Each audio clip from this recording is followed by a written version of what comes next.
Welcome back guys. मैं आज आपको नरेशन का रूल नंबर 2 बताने जा रहा हूँ।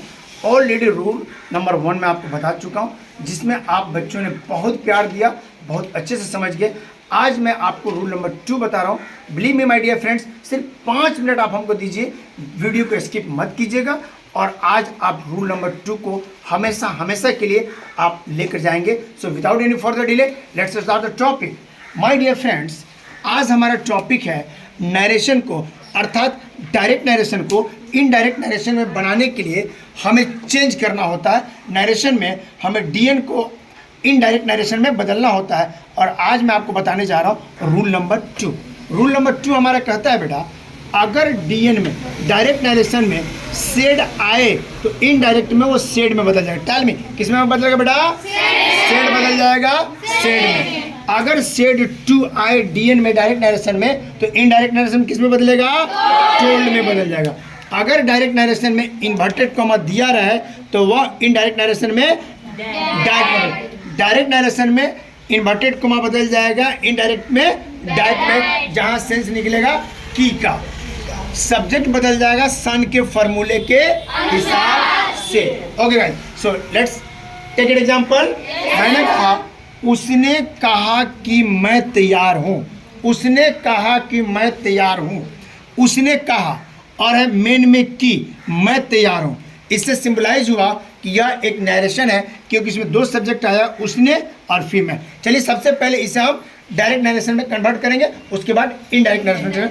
तो उसे कहा, उसने कहा, ये कौन सा टेंस है? Simple past tense.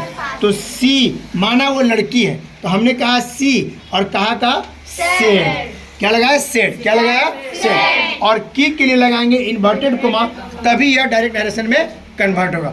मैं तैयार हूँ, मैं की अंग्रेजी आई, हूँ की अंग्रेजी एम, तैयार होने का रेडी, और यह मैंने इन्वर्टेड कोमा से बंद कर दिया।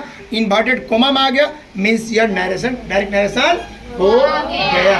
अब इसे हमें इनडायरेक्ट में बदलना है, तो रूल पर उंगली रखेंगे, बनाएंगे। सी का बदलेगा सी में, सब्जेक्ट नो चेंज, सी का सी। अब ये सेड बदलेगा, ऊपर रूल पर देखिए, सेड किस में बदला मैंने?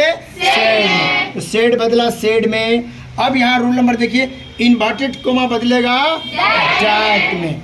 उसके बाद आई बदलेगा, सब्जेक्ट बदलेगा सन के फॉर्मूले के हिसाब से, यानी ये आई बदल जाएगा आगे वाले सब्जेक्ट के अनुसार। तो सी का बदलेगा सी में, चूंकि सी बदल गया सी में, और एम बदल गया वाज में। एम वाज में क्यों बदल गया? क्योंकि हमारा जो रिपोर्टिंग वर्ब सेड है ये पास्ट टेंस में है। किसमें है? पास्ट टेंस में है। तो am is are past tense किस में बदलता है? वाज। एम इज आर किस में बदलता है? वाज। अगर रिपोर्टिंग वर्ब प्रेजेंट में होता तो एम इज आर किस में बदलता? Am is are. लेकिन हमारा रिपोर्टिंग वर्ब पास्ट में है, तो उसके साथ helping verb am is are किस में बदल जाएगा? वाज। तो सी के साथ क्या लगा? वाज, और रेडी का रेडी। तो अब हमारा बन के क्या होगा? डायरेक्ट नरेशन क्या होगा? She said I am ready. ये इनडायरेक्ट में किस में बदला? She said that she was ready. बेटा क्लियर हो गया? Okay my dear friend, next example is, मैंने अगला एग्जांपल आपके सामने रखा। उसने मुझसे कहा कि मैं तुम्हारा दोस्त हूँ। उसने मुझसे कहा कि मैं तुम्हारा दोस्त हूँ। इसमें की आया, की से पहले एक सेंटेंस, की के बाद 2 सेंटेंस, मतलब ये नरेशन है। इससे पहले डायरेक्ट में कन्वर्ट करेंगे, किस में करेंगे बेटी? तो उसने माना कि ये लड़की है, तो हमने कहा सी, गॉट इट। और कहा, से कहा, से कहा कि अंग्रेजी क्या होता है? Said to me. उसने मुझसे कहा, सी सेड टू मी। की के लिए क्या लगाएंगे? Inverted comma. और मैं तैयार हूँ, मैं तुम्हारा दोस्त हूँ, आई एम योर फ्रेंड, हमारा डीएन बनके तैयार हो गया। She said to me, inverted comma, I am your friend. इसे चेंज करेंगे इनडायरेक्ट नरेशन में, सी बदलेगा सी में। अब रूल पर हाथ रखेंगे, सेड टू बदलेगा टोल्ड में, मी का मी, और इन्वर्टेड कोमा का रूल पे हाथ रखेंगे, किस में बदलेगा? डैट में। फिर आई सब्जेक्ट बदलेगा फर्स्ट वाले सब्जेक्ट के अनुसार, तो सी का सी, आई बदल गया सी में, और फिर एम बदल जाएगा वाज या वर में। क्योंकि रिपोर्टिंग वर्ब हमारे पास्ट टेंस में है, तो सी के साथ कौन सा helping verb? Was.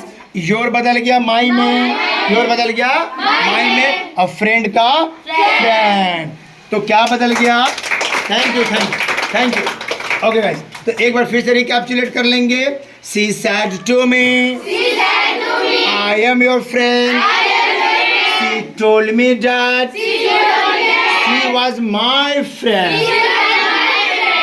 Okay guys, तो अभी आपने देखा रूल नंबर 2 मेरा माय फ्रेंड। सिर्फ आप इतना से याद कर लें, चलिए मेरे साथ साथ बोलेंगे रूल नंबर 2। सेड बदला सैड में, सेड टू बदला टोल्ड में, इन्वर्टेड बदला गया डैट में, और सब्जेक्ट बदलेगा सन के फॉर्मूले के।